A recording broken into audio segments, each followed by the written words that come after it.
Agora, a política regulatória, o que eu gosto mais, o que é mais importante, que é uma coisa talvez um pouco mais técnica, mas eu vou falar algumas coisas. Está se falando, por exemplo, de fazer uma regulação, quando você tem suspeita de bolhas, que o Banco Central devia olhar, porque o nosso Banco Central é mais criticado por ter juros muito altos, mas os bancos centrais nos Estados Unidos, por exemplo, é criticado porque tiveram juros muito baixos e estimularam a bolha. Mas quando você estimula a bolha, o problema é que é difícil você saber quando você tem uma bolha. Se fosse fácil saber quando você tem uma bolha, quando os preços ativos, quando os preços das moradias, quando os preços dos ativos financeiros estão muito altos, aí era mais fácil estourar a bolha. O problema é que você não sabe quando isso ocorre.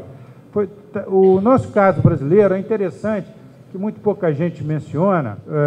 As pessoas mencionam o caso espanhol, por exemplo, que tinha uma política prudencial, digamos assim, exigia mais dos bancos quando as coisas iam bem, para o crédito não expandir tanto assim, e quando as coisas vão mal, você exige menos do banco, você faz ao contrário. Nós fizemos um pouco disso. Isso é outra coisa que no Brasil deu certo. Nós tínhamos recolhimentos de compulsórios muito elevados no Brasil. E esses recolhimentos compulsórios, eles foram diminuídos mais recentemente. Então, foi uma política, independente da taxa de juros, quer dizer, paralela à da taxa de juros e paralela à política fiscal que nós fizemos para combater os efeitos da crise, com bastante sucesso, que nós estamos saindo mais rápido dela, e devido a justamente um outro componente foi diminuir os recolhimentos compulsórios, que é um pouco parecido com essas coisas que está se discutindo no exterior, de fazer uma política contracíclica. Quando as coisas vão bem, você reduz você coloca mais exigência dos bancos, e quando as coisas vão mal, você exige menos deles. Nós já tínhamos feito isso é uma coisa interessante. Agora, outra coisa importante que está sendo feita lá fora, os Estados Unidos acabaram de ser mandado uma lei do Congresso americano, uma coisa que foi um absurdo que foi deixado ocorrer, é que você tinha esse mercado de balcão.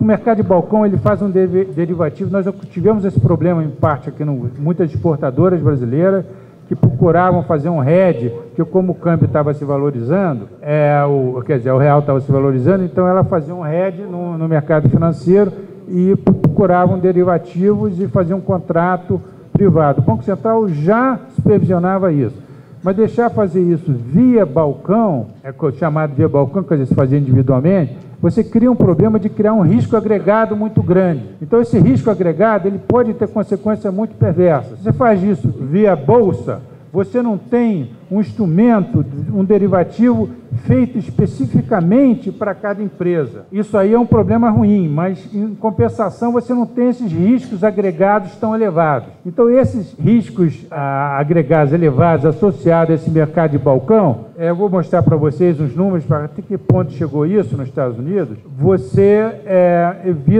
você fazendo via bolsa, você cancela isso. Se uma empresa precisa vender dólar futuro, e depois a situação já está melhor, ela compra, se ela fizer isso via bolsa, esses dois contratos se cancelam. Se ela faz fora da bolsa, através de balcão, esses dois contratos se somam, os riscos ficam absurdos. É inacreditável como a gente deixou ocorrer coisa desse tipo, principalmente nos Estados Unidos. E agora já tem essa legislação, semana passada foi enviada para o Congresso. Mas só uma ideia, por exemplo, esse número aí, o valor de mercado desses contratos chegaram a 12 trilhões em moedas estrangeiras, em títulos de juros, em contratos de bolsa, em commodities, em todos os tipos de crédito. Em crédito full swap, que ficou muito famoso. Então, os contratos chegaram a 12 trilhões de dólares.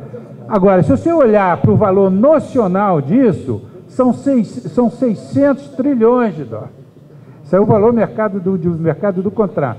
Quer dizer, uma coisa explosiva. Essa é a razão principal da crise, a meu ver. Que é isso que chamados ativos tóxicos, que ninguém sabe se vê livre dele, só com o tempo que eles vão vencendo, você tem um cancelamento que vai ocorrendo. Essa é a razão principal. Se fala pouco nisso, eu venho falando muito, não entendia como se fazia isso, de 1 ano e meio atrás já está fazendo. Agora, tem essa lei que tenta evitar isso. Agora, o que se fazer com esse estoque que está presente é problemático. Você fazer uma intervenção direta do Tesouro é difícil, do Federal Reserve é difícil. mas eles estão se desfazendo, as partes estão se desfazendo aos poucos, mas enquanto há uma solução para isso que tem sido apresentada. Bom, deixa eu falar só o que é essa counterparty liability, o que os bancos têm de risco associado a isso. Em um certo momento, isso é dado do ano passado, já deve ter diminuído os Morgan Stanley, o JP Morgan tinha 60 bilhões, para dar um exemplo, o Citibank tinha 120 bilhões de dólares de exposição devido a esses contratos de balcão. Então, o que aconteceu isso? Se alguma dessas instituições fosse à falência, o Banco Central americano, o Federal Reserve, podia cobrir, mas se mais de uma fosse à falência, ele não tinha recursos para cobrir todas. Então, o Banco Central estava em perigo de ter que se capitalizar aquele Banco Central americano, porque não tinha recurso suficiente. Então, essa é uma situação que se deixou se expandir muito longe, e agora já tem uma opção de gente inteligente pensando sobre isso. Obviamente, nós vamos...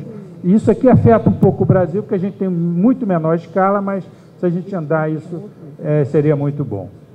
O que você tem agora, a política, outra política regulatória importante, a política hipotecária, a regulação hipotecária. Uma coisa que eu gosto muito, que eu trabalhei muito aqui na lei de falência brasileira, e nós não temos uma lei de falência para corporações, nós não temos uma lei de falência pessoal.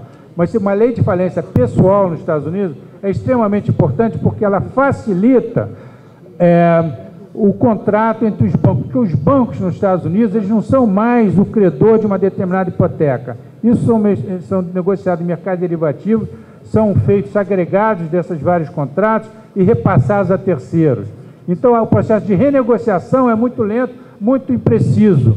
Se você fizer isso através de uma lei de falência aqui nos Estados Unidos, e tem projeto de lei nos Estados Unidos para isso, que englobe também esses contratos, os contratos de hipotecas, o juiz americano e as partes vão poder negociar melhor, porque agora um banco sozinho não pode negociar isso. São um pool de bancos. Então, é uma aproximação muito boa, incluir as hipotecas na lei de falência pessoal e você fazer... Estou falando de mudanças regulatórias nos Estados Unidos, mas que, obviamente, tem um efeito sobre todos nós, porque... Agora, outra coisa que teve nos Estados Unidos, para evitar essa hipoteca muito grande, que eu estava falando, esses riscos derivativos, você subsidiar um investidor que queira tomar risco. Mas foi criticado pelo Stiglitz e Krugman, porque isso aí também, se der certo, alguns investidores podem ganhar muito. Então, é um plano que tem suas vantagens, mas tem suas desvantagens. Eu gosto muito mais de negociação, mudar a lei de falência e deixar as partes entenderem.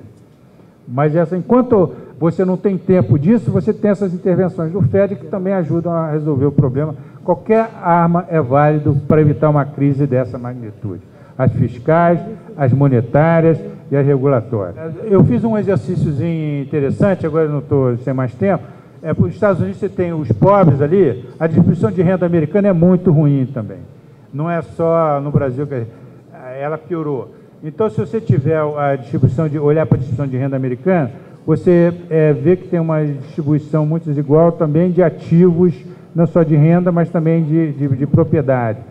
Então, se você olhar num modelo desse tipo, você não vale a pena ter subprime para a coletividade, para os Estados Unidos como um todo.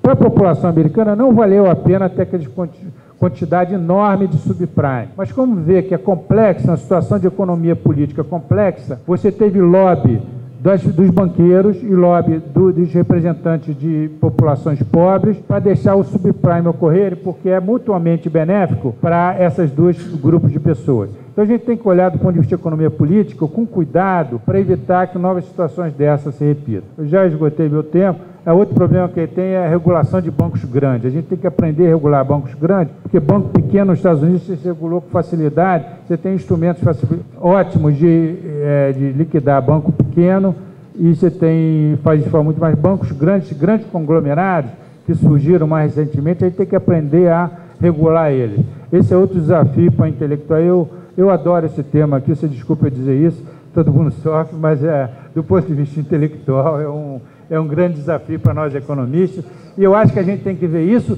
sem viés ideológico, seja de hiperliberalismo, seja de hiperkeynesianismo, porque quem paga é a população. A gente tem que olhar do ponto de vista técnico.